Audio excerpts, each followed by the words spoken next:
প্রিয় শিক্ষার্থীবৃন্দ, আশা করি তোমরা সবাই সুস্থ আছো। অনলাইন ক্লাসে তোমাদের স্বাগতম।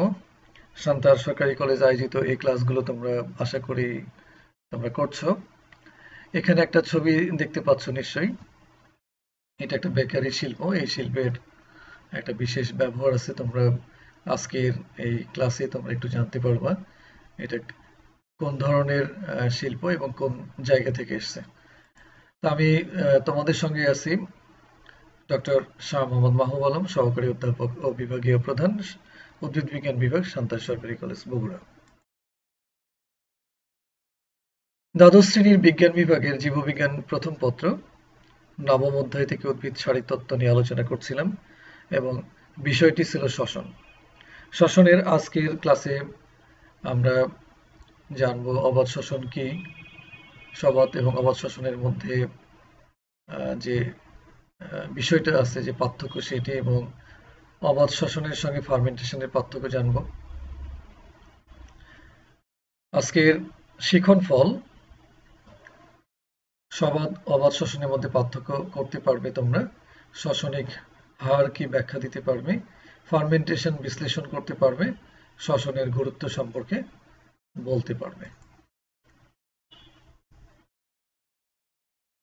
প্রথমেই সবাত ও অবাধ শ্বসনের মধ্যে পার্থক্য তোমাদের মধ্যে আমি তুলে ধরছি।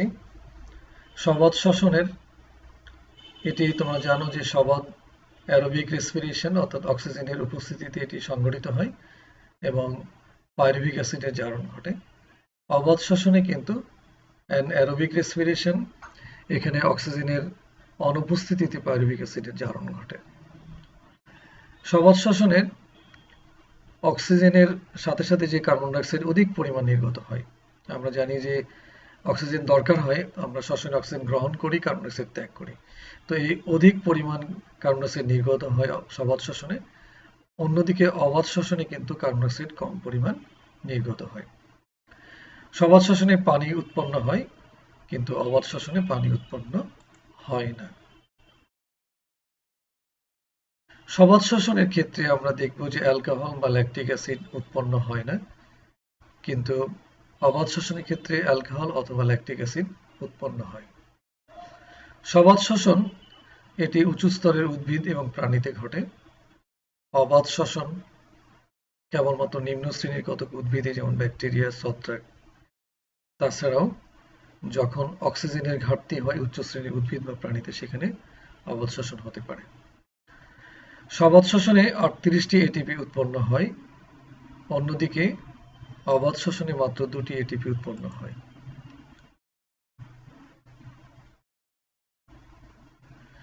সবাত শ্বসনের বিক্রিয়াগুলো আংশিক সাইটোপ্লাজমে ও আংশিক মাইটোকন্ড্রিয়াতে সংঘটিত হয়, অন্যদিকে অবাধ শ্বসনের সমস্ত বিক্রিয়া সাইটোপ্লাজমে সংঘটিত হয়। সবাত শ্বসনের এই প্রক্রিয়াটি শিল্পক্ষেত্রে ব্যবহৃত হয় না, অন্যদিকে অবাধ শ্বসন অ্যালকোহল ও জৈব অ্যাসিড শিল্পে ব্যবহৃত হয়। সবাত শ্বসনে প্রায় 673 কিলোক্যালোরি শক্তি নির্গত হয়, অপরদিকে অবাধ শ্বসনে মাত্র 24 কিলোক্যালোরি শক্তি নির্গত হয়। আমরা শ্বসনিক হার, রেসপিরেটরি কোশেন্ট নিয়ে আলোচনা করব। এটি একটি গুরুত্বপূর্ণ টেকনিক্যাল কোশ্চেন। আমরা জানি যে শ্বসন প্রক্রিয়ায় কার্বন ডাইঅক্সাইড ত্যাগ হয় এবং অক্সিজেন গৃহীত হয়। এই কার্বন ডাইঅক্সাইড নির্গত এবং অক্সিজেন গৃহীত হওয়ার যে অনুপাত, সেটি কিন্তু আসলে শ্বসনিক হার বা আরকিউ বলা হয় সংক্ষিপ্তভাবে, রেসপিরেটরি কোশেন্ট। এখানে উদ্ভিদ বা প্রাণী যেই হতে পারে, শ্বসন প্রক্রিয়ায় যে পরিমাণ কার্বন ডাইঅক্সাইড ত্যাগ করে এবং যে পরিমাণ অক্সিজেন গ্রহণ করে, তার অনুপাতকে শ্বসনিক হার বলে।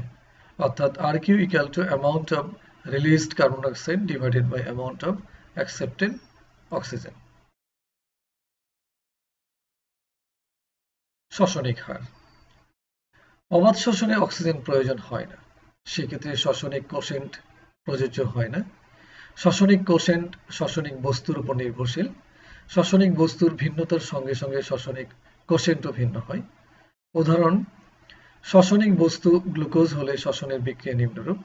আমরা গ্লুকোজের আণবিক সংকেত এখানে দেখিয়েছি, তার সঙ্গে 6 মলিকুল ওয়াটার, 6 মলিকুল অক্সিজেন, এবং প্রোডাক্ট হিসেবে আমরা দেখতে পাচ্ছি কার্বন ডাইঅক্সাইড, পানি এবং শক্তি। তো এখানে আরকিউ নির্ণয়ের জন্য আমাদের গুরুত্বপূর্ণ হলো যে কত অণু কার্বন ডাই অক্সাইড নির্গত হচ্ছে আর কত অণু অক্সিজেন গৃহীত হচ্ছে, এই অনুপাতকে আমরা খেয়াল করব।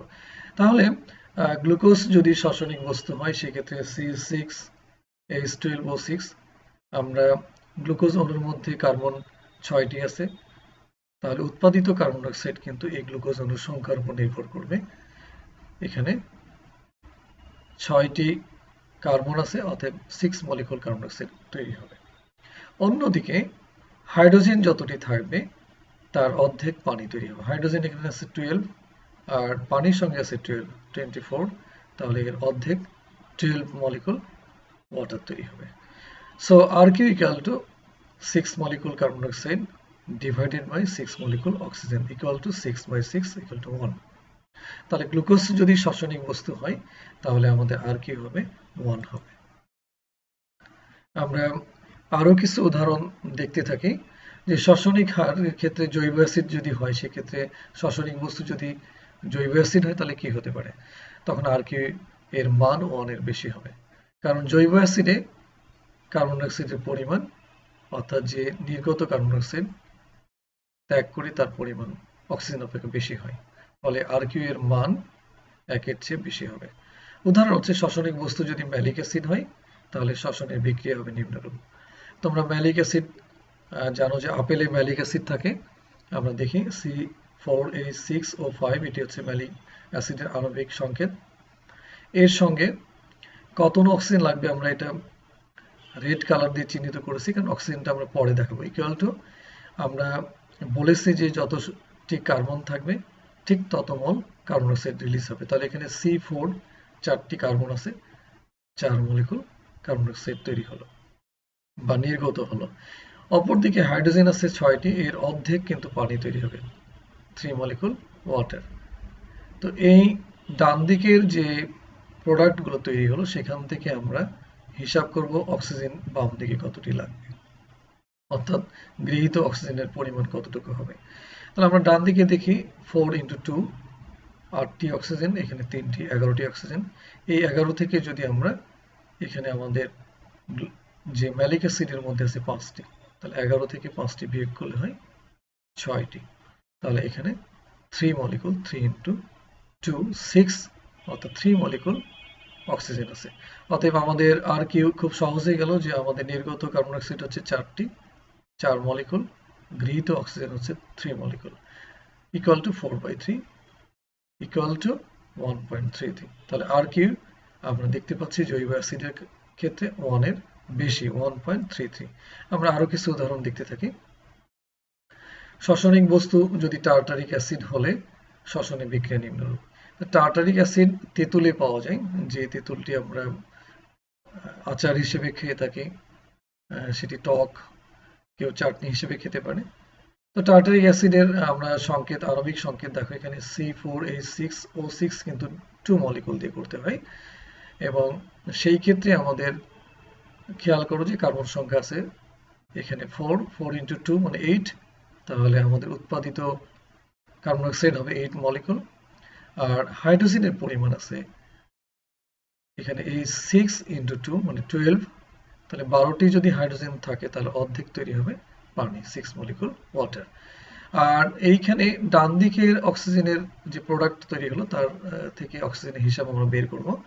ডান দিকে তোমরা খেয়াল করো যে এখানে অক্সিজেন তৈরি হয়েছে 8 × 2 16টি এবং 6টি 22টি।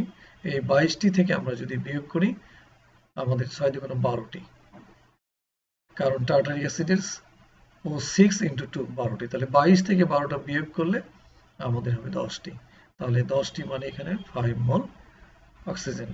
তাহলে আর কিউ ইকুয়াল টু আমরা বলতে পারি রিলিজড যে carbon dioxide 8 molecule divided by received 5 molecule oxygen equal to 8 divided by 5 equal to 1.6। তাহলে এই ক্ষেত্রে আমার আর কিউ এর মান 1 এর চেয়ে বেশি হচ্ছে। উদাহরণ, যখন শ্বসনিক বস্তু অক্সালিক অ্যাসিড হলে, অক্সালিক অ্যাসিড আমরা জানি যে কচুতে থাকে, কচু খেলে কিন্তু অনেক সময় গলা আমাদের ধরে বলি আমরা, গলায় কিছু ফিলিংস হয় যে কাটা কাটা ভাব, ধরা বলি আমরা। সেই অক্সালিক অ্যাসিডের যদি শ্বসনিক বস্তু হয় তাহলে আমরা শ্বসনের আর কিউ কত হবে দেখি, যে এখানে অক্সালিক অ্যাসিডের সংকেতটা এইভাবে লেখা হয়েছে, অ্যাসিড গ্রুপ COOH এখানে 2 মলিকুল, অর্থাৎ কার্বন আছে 1 2 2 2 4টি, তাহলে আমাদের উৎপাদিত কার্বন ডাই অক্সাইড তৈরি হবে 4 মলিকুল। আর হাইড্রোজেন আছে 1 2, তাহলে 2 2 4, হাইড্রোজেনের অর্ধেক হবে পানি, 2 মোল পানি তৈরি হলো প্লাস শক্তি। এই ক্ষেত্রে আমাদের ডান দিকে যে প্রোডাক্ট তৈরি হলো সেই প্রোডাক্টের অক্সিজেন হিসাব করে আমরা বাম দিকে যাব।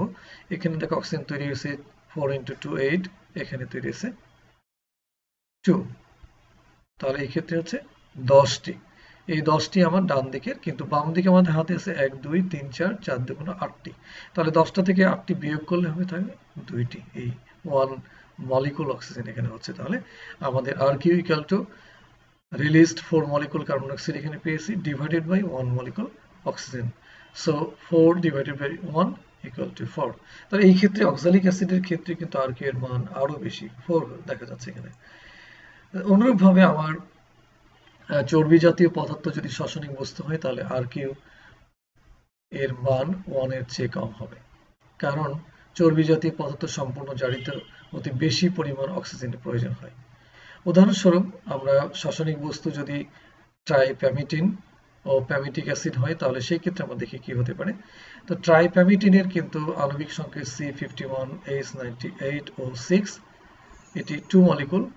তো আমার এই জায়গা থেকে প্যামিটিক অ্যাসিডের তাহলে কার্বন সংখ্যা হচ্ছে 51 × 2 102, এক্ষেত্রে রিলিজড কার্বন ডাইঅক্সাইড হবে 102টি। হাইড্রোজেন আছে 98 × 2, তাহলে আমরা 186, এর অর্ধেক 98, অর্থাৎ যে পরিমাণ হাইড্রোজেন থাকবে তার অর্ধেক মোল পানি তৈরি হবে, তাহলে 98 পানি তৈরি হলো। আর আমরা ডান দিকের যে প্রোডাক্ট তৈরি হলো সেই প্রোডাক্টের অক্সিজেনের হিসাব থেকে আমরা বাম দিকে হিসাব করব। এখানে দেখতে পাচ্ছ যে অক্সিজেন আছে কতটি, 102 × 2, তাহলে 204টি, আর এখানে আছে 98, তাহলে 204 যোগ 98, তাহলে আমার 302টি হচ্ছে। এই 302 এর মধ্যে আমার কতটি অক্সিজেন আছে, এই O6 × 2, তার মানে এখানে 12টি, তাহলে 302 থেকে 12টা বিয়োগ করলে 190টি হবে। এই 190 কে আমরা 145 যে অক্সিজেনের মোল 145 মোল হবে, অর্থাৎ 145 × 2, তাহলে এটি হচ্ছে আমার রিসিভড অক্সিজেন 145 আর রিলিজড কার্বন ডাইঅক্সাইড হচ্ছে 102। তাহলে সেই ক্ষেত্রে আমাদের RQ equal to 102 mole carbon dioxide divided by 145 oxygen, so equal to আমরা বলতে পারি 102 ডিভাইডেড বাই 145 ইকুয়াল টু 0.7। তো এই ক্ষেত্রে দেখো যে RQ এর মান চর্বি জাতীয় পদার্থের ক্ষেত্রে 0.7 হয়ে যাচ্ছে, অর্থাৎ 1 এর চেয়ে কম। আমরা যদি প্যামিটিক অ্যাসিড দেখি C16H32O2, এই প্যামিটিক অ্যাসিডের ক্ষেত্রে আমাদের কার্বন আছে 16টি, তাহলে 16 মলিকুল কার্বন ডাইঅক্সাইড, হাইড্রোজেন আছে কতটি, 32টি, তার অর্ধেক পানি 16 মলিকুল ওয়াটার। আর ডান দিকের প্রোডাক্ট যে তৈরি হয়েছে আমাদের অক্সিজেন, দেখো 16 × 2 32 আর 16 48, এই 48 থেকে আমাদের অক্সিজেন কতটি আছে, এখানে আছে 2টি, তাহলে 48 বিয়োগ 2, তাহলে 46টি হয়, 46 হয়, তাহলে 46 মানে 23 molecule oxygen. So RQ equal to 16 mole carbon dioxide divided by 23 mole oxygen equal to 16/23 equal to 0.7। তাহলে আমরা প্যামিটিক অ্যাসিডের ক্ষেত্রেও দেখতে পাচ্ছি যে RQ এর মান 0.7, 1 এর চেয়ে কম।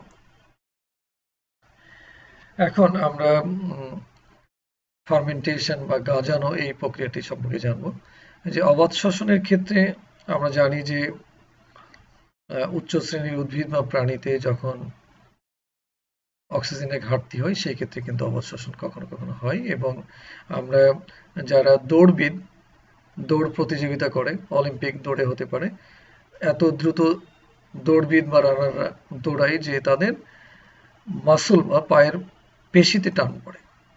তার কারণ হচ্ছে দ্রুত দৌড়ানোর কারণে তাদের পেশিতে যে অক্সিজেন থাকে সেটা কিন্তু শেষ হয়ে যায়, নিঃশেষ হয়ে যায়, ফলে সেই জায়গায় কিন্তু গ্লুকোজ থেকে ল্যাকটিক অ্যাসিড তৈরি হয়, এবং ল্যাকটিক অ্যাসিডের কারণেই কিন্তু পেশিতে টান পড়ে। এটা এক ধরনের অবাধ শ্বসন। আর গাজানো বা ফার্মেন্টেশন দেখো যে এটি এক ধরনের অবাধ শ্বসন, কিন্তু এই ক্ষেত্রে কিন্তু একটা বিশেষ প্রক্রিয়া অবলম্বন করে।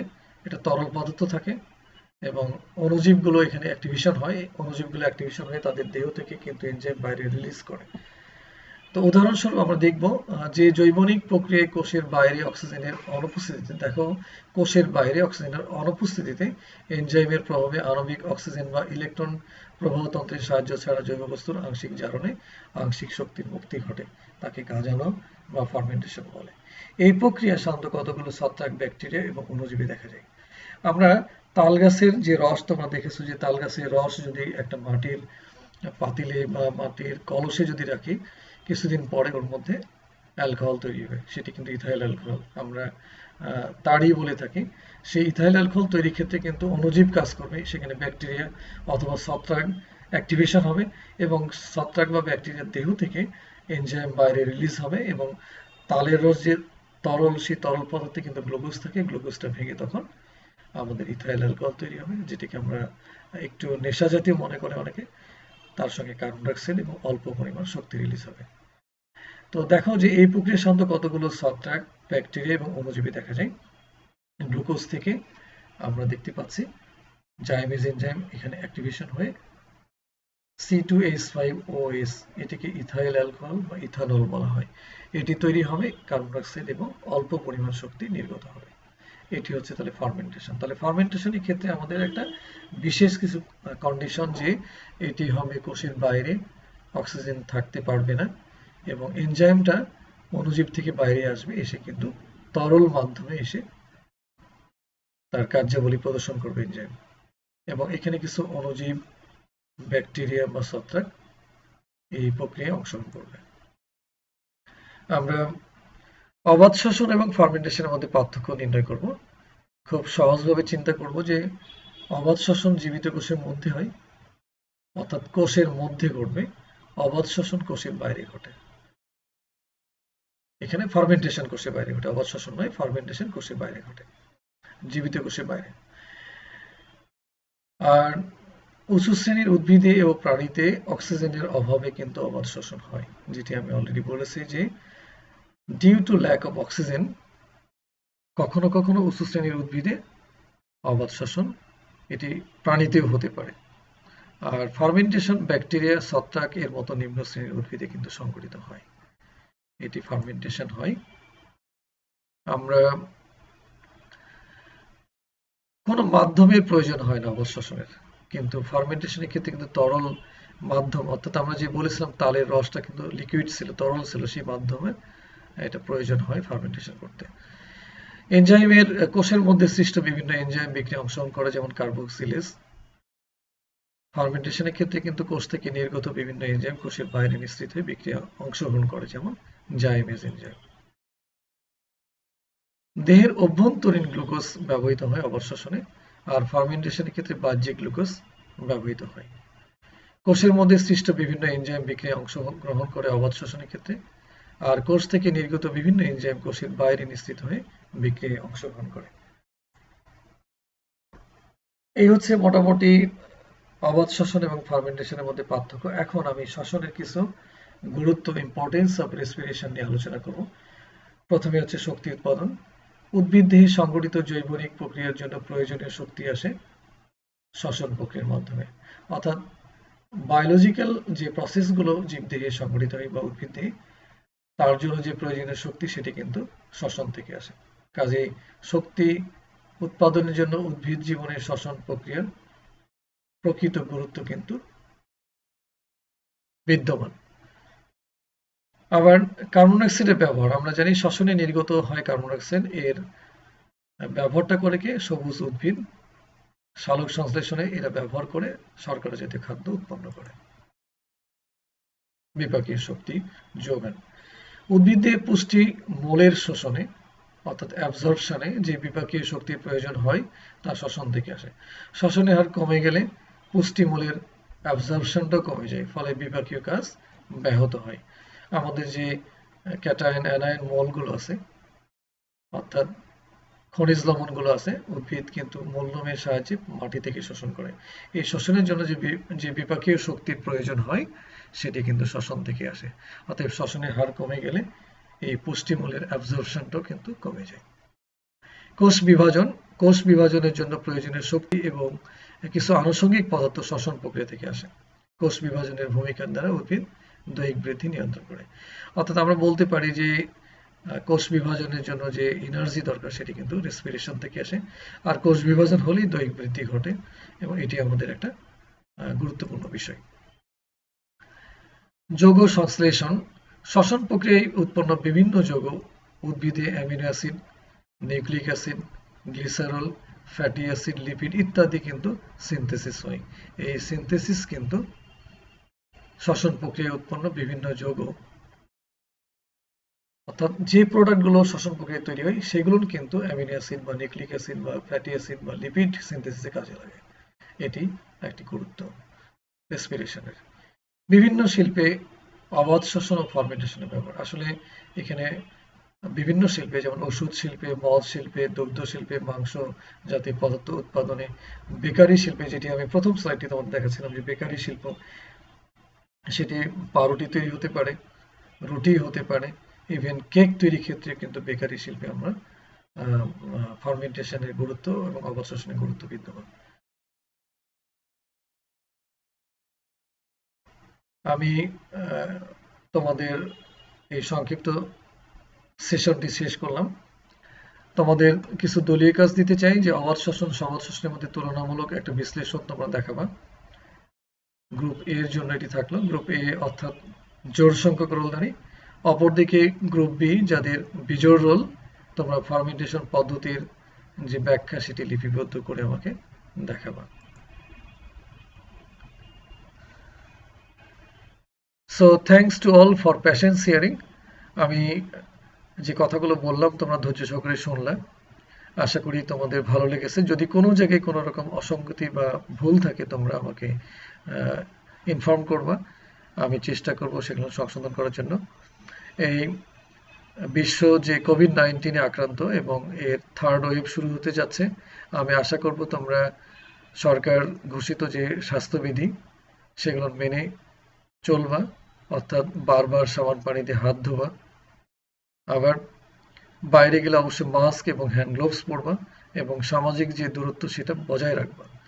পাশাপাশি তোমাদের বাবা মার সঙ্গে তোমরা তাদের যে সংসারের কাজগুলো সেগুলো কিন্তু কাজে সহযোগিতা করবা, এবং তোমরা কিন্তু সচেতন নাগরিক হিসেবে, অর্থাৎ আমাদের জাতির ভবিষ্যৎ, তোমরা তোমাদের জীবন গঠন সুন্দরভাবে করবা।